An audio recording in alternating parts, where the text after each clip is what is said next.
19 जनवरी 2026 को मध्य प्रदेश के मुख्यमंत्री डॉक्टर मोहन यादव ने दिल्ली विश्वविद्यालय नई दिल्ली में आयोजित मध्यांचल उत्सव 2026 में सहभागिता की। इस अवसर पर उन्होंने मंचसीन गणमान्य नागरिकों का अभिनंदन करते हुए उन्हें बधाई दी और मध्य प्रदेश के विभिन्न अंचलों से आए विद्यार्थियों का आत्मीय स्वागत किया। मुख्यमंत्री ने अपने संबोधन में कहा कि भारत आज दुनिया का सबसे युवा देश है और साथ ही विश्व का सबसे बड़ा लोकतांत्रिक गणराज्य।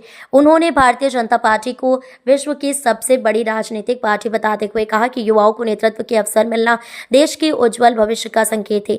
उन्होंने प्रधानमंत्री नरेंद्र मोदी का उल्लेख करते हुए कहा कि वे ऐसे नेता हैं जो निरंतर निर्वाचित होकर युवा भारत का नेतृत्व कर रहे हैं। ये हम सभी के लिए गर्व का विषय है। डॉक्टर यादव ने स्वामी विवेकानंद के विचारों को स्मरण करते हुए कहा कि गुलामी के दौर में की गई ये भविष्यवाणी की 21वीं सदी भारत की होगी, आज हमारी आंखों के सामने साकार होती दिख रही है। साथ ही भारत आज वैश्विक मंच पर निर्णायक भूमिका निभा रहा है। उन्होंने कहा कि अंतर्राष्ट्रीय निर्णयों को लागू करने के लिए साहस और देश के भीतर नैतिक शक्ति की आवश्यकता होती है, जो प्रधानमंत्री नरेंद्र मोदी के नेतृत्व में स्पष्ट रूप से दिखाई देती है। मुख्यमंत्री ने मध्य प्रदेश सरकार की उपलब्धियों का उल्लेख करते हुए कहा कि राज्य सरकार युवाओं को न केवल नौकरी पाने बल्कि नौकरी देने वाला बनने के लिए भी प्रोत्साहित कर रही है। उन्होंने युवाओं से आह्वान किया कि वे शिक्षा, नवाचार और आत्मनिर्भरता को अपना लक्ष्य बनाकर राष्ट्र निर्माण में सक्रिय भूमिका निभाएं।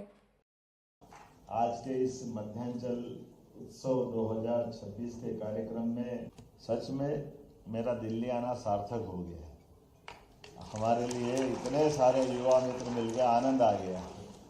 और ये हमारा मध्यांचल उत्सव मध्यांचल समिति द्वारा इसी के बैनर तले मध्य प्रदेश के अलग अलग अंचल के सारे विद्यार्थी, आज जब मैं युवाओं के बीच बात कर रहा हूँ और खासकर ये स्वामी विवेकानंद की उस घोषणा के संदर्भ में देखता हूँ, जो लगभग 125 साल पहले इसी देश के अंदर स्वामी विवेकानंद ने उस गुलामी के दौर में जब उन्होंने घोषणा की थी कि आने वाला भविष्य 21 शताब्दी भारत का होगा, क्योंकि कोई निर्णय कर रहा है उस निर्णय को लागू कराने के लिए जो कलेजा चाहिए, हिम्मत चाहिए, देश की अंदर की नैतिक ताकत चाहिए।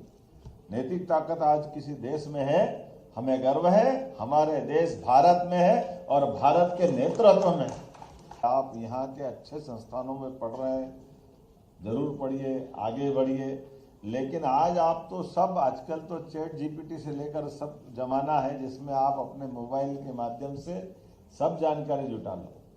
आज देश के अंदर सर्वाधिक कम बेरोजगारी वाला दर वाला कोई राज्य है तो हमें गर्व है, वो मध्य प्रदेश से सभी युवाओं को जो रोजगार दिलाने में सक्षम सिद्ध हो रहा है। इसलिए आप पढ़ो, आगे बढ़ो, लेकिन फिर घर आओ। घर पे आपकी अलग अलग प्रकार की मंजिलें इंतजार कर रही, जो आपके मुकाम तक पहुंचाएगी, आपके सपनों को रंग भरने के लिए मौका देगी।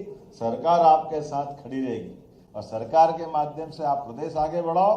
माननीय मोदी जी के नेतृत्व में देश आगे बढ़ेगा।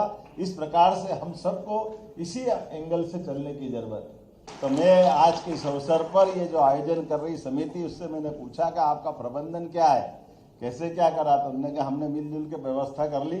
तो हमने कहा क्या व्यवस्था कर ली, तुमने जो आंकड़ा बताया उससे हमने कहा चलो ये तो हो गया, अगला मेरी तरफ से ले लो। आप 2 लाख रुपए अगले कार्यक्रम के लिए भी आपको देने की घोषणा करता हूँ। आप लगातार बैनर बनाए रखें तो ये हमारा बैनर काम करता रहे और इसके लिए जो बन पड़े, जैसा चाहिए, सरकार आपके साथ। मेरी अपनी ओर से पुनः आप सबका वंदन, अभिनंदन, बहुत बहुत धन्यवाद। भारत माता की